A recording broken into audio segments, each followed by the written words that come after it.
I've always been interested in reading because ever since I was a kid, everywhere I would go, I would always have a book. No matter on the plane, the bus, the car, it would always be reading because I feel like you can learn so much about everything through just books.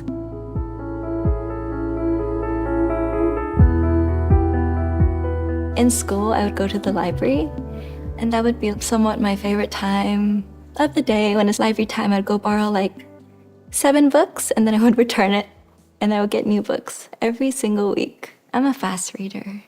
I like to go through many, many, many books. Sometimes I don't grasp all the information because it's fast reading, but if I find a book that I really love, that really just stays in my heart. And I like highlight the words I like or like bookmark the page. You know, when you were kids, you'd have those bookmarks with like, you could like color in, make it like personalized.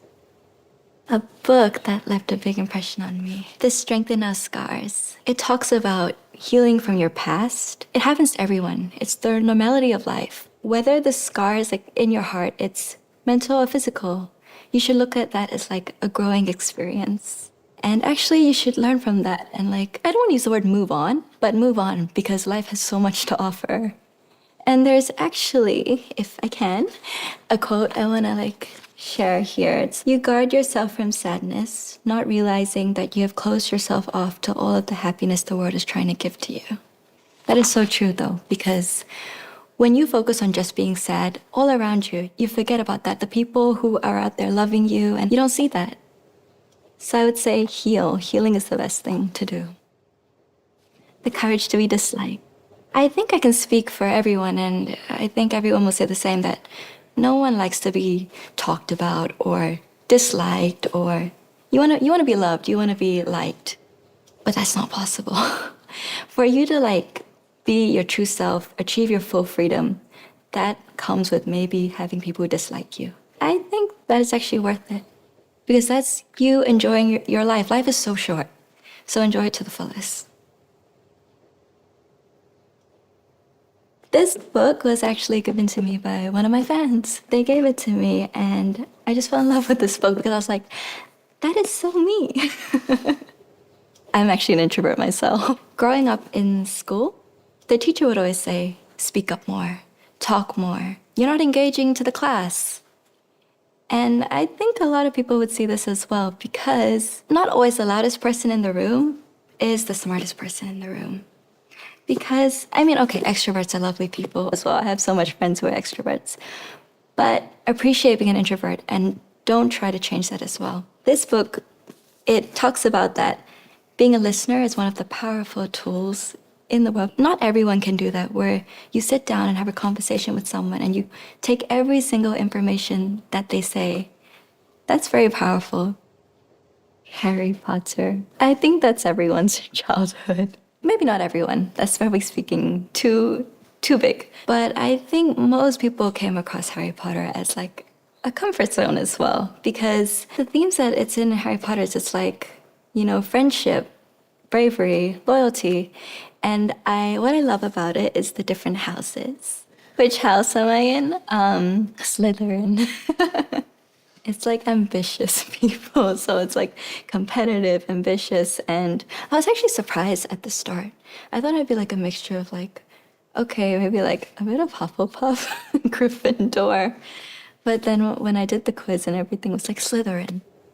Does literature help me to play sometimes? It's helpful when you can like annotate your scripts and everything, finding out what was the character background, what does this word mean. Yeah, it does help actually when you have literature in your heart and you're working as an actress as well. A book that I recently discovered, do you know The Little Woman? It is also a childhood book. It talks strongly about strong leadership in women as well, because the character Jo, she suffered through many things and like she had to go through a lot. But she was also really, really strong about what she wanted. And especially during that period of time, you know, it was hard to fight for what you wanted, but she always did. She wouldn't do what society normally says. I love the character Jo because she's a fighter. Louisa May Alcott. She kind of wrote Jo through her perspective of growing up. So she was a nurse. She had a lot of things to fight about during the 19th century. It was a tough time for her, and she chose to write in order to provide for her family.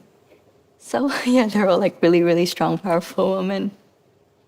So this book, Girls on Film, it's Malone, who says that movies shape how we view life, which is really interesting because, you know, there's happy endings, there's unhappy endings.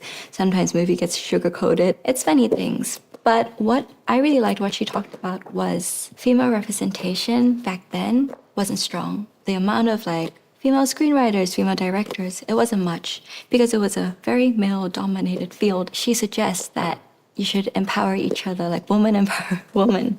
So like when you work together, you should like try uplift each other because she talked about it. In her time, that's what helped her. And also when you see like a strong woman character on screen, it motivates the younger generation as well to be like, yeah, I can be like that. So I think a really good advice from this book is that if you have a dream, you can do it. Like she inspires like anyone who is like female actress, female directors, go for it. You can do it. And of the Green Gables, I would say like what I like about her is her positive attitude towards life.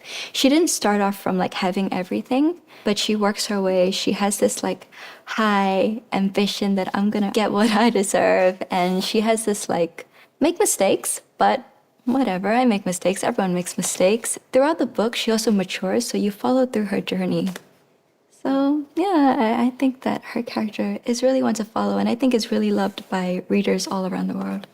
I think it resonates well with me because to get to where you are today, it's like you have to fight and fight. It's never an easy day. But I think that's where the saying comes from, like, you're not lucky, but you work hard and like you deserve it.